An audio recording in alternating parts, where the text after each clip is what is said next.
Shall the Kennebunkport Board of Selectmen instruct the town attorney to draft indictments against President Bush and Vice President Cheney for crimes against our Constitution, and publish said indictments for consideration by other authorities?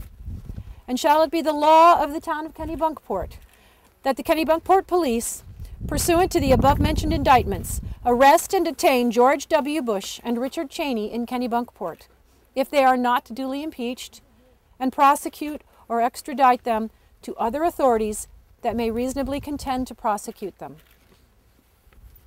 Some object to the exercise of jurisdiction by the town of Kennebunkport to prosecute the alleged war criminals Bush and Cheney. The answer to this question was best given by Chief Counsel of the Government of the United States of America, Mr. Justice Robert H. Jackson, who stepped down temporarily as Judge of the United States of America to represent the United States before the Nuremberg Tribunal. We have copies for the selectmen and for the town officials of this, which is an indictment resolution, and presenting it here for the town's consideration. It's pretty self-explanatory, and I'm going to be outside and explain it and welcome you to have a chance to come out and take a look.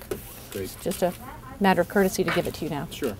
Justice Jackson categorically declared that if certain acts of violation of treaties are crimes, they are crimes whether the United States does them or whether Germany does them, and we are not prepared to lay down a rule of criminal conduct against others which we would not be willing to have invoked against us.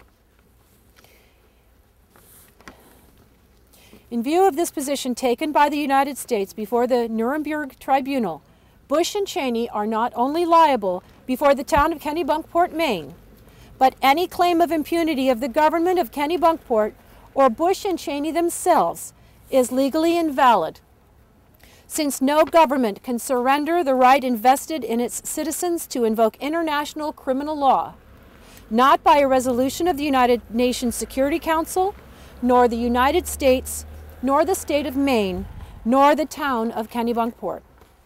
If people's authority to act through their town is challenged, I intend to make clear that sovereignty is a constitutional and political concept which resides in the final analysis with the people, who have a right to judge through legal forums created by them at a critical period of history for serious crimes committed against humanity.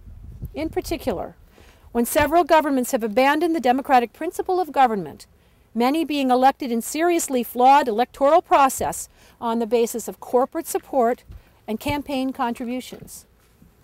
I, Laurie Dobson, am convinced that these individuals have committed war crimes. I am convinced further that this town and all towns have the right to pass laws to address war crimes and people alleged to have committed them. I intend to pursue an ordinance to empower the people of Kennebunkport to prosecute international war crimes. If the people want to protect themselves under this ordinance, they will have the authority to do so under the town's own ordinance. Thank you for coming.